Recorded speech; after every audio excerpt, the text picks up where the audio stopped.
خیلی که به همگان معلوم است سنه 28 دکبر سال 2023 پیام اساسگزار صلح و وحدت ملی پیشروی ملت پرزیدنت جمهوری تاجیکستان محترم امامعلی رحمان به مجلس عالی جمهوری تاجیکستان درباره سمت‌های اساسی سیاست داخلی و خارجی کشور ارائه گردید. ضمن ارائه پیام نوبتی پیشروی ملت درباره سمت‌های فعالیت خواجگی خلق در سال 2023 سخن رانده، این چنین یکچند امتیازهای دیگر برای ساحه‌های فعالیت خواجگی خلق اعلان نمودند. از آن جمله دستگیری ساحه معارف در سیاست پیشگرفته پیشروی ملت در مد اول می ایستد، زیرا پیشروی ملت قید نمودند که خراجات عمومی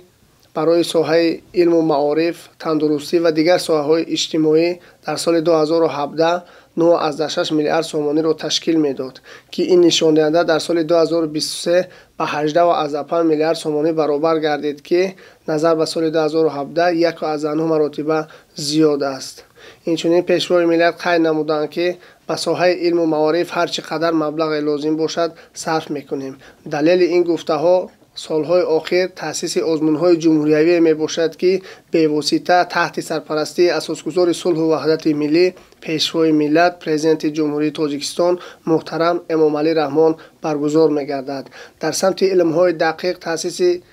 آزمون جمهوریوی علم فروغ معرفت امکان داد که چهره‌های نوی سمت علم‌های دقیق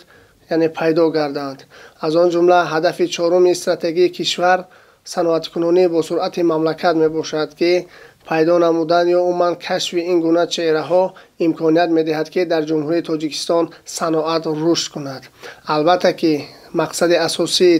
تشکیل نمودن این آزمون های جمهوریوی بلند برداشتن تفکر علمی و تکنیکی رو آوردن به کتابخانه می باشد و اینچنین همه این دستگیری هایی که پیشروی ملت به ساحه علم و معارف اعلان نمودند از آن شهادت می دهد که در سیاست پیشگرفته پیشروی ملت معارف در مد اول می ایستد.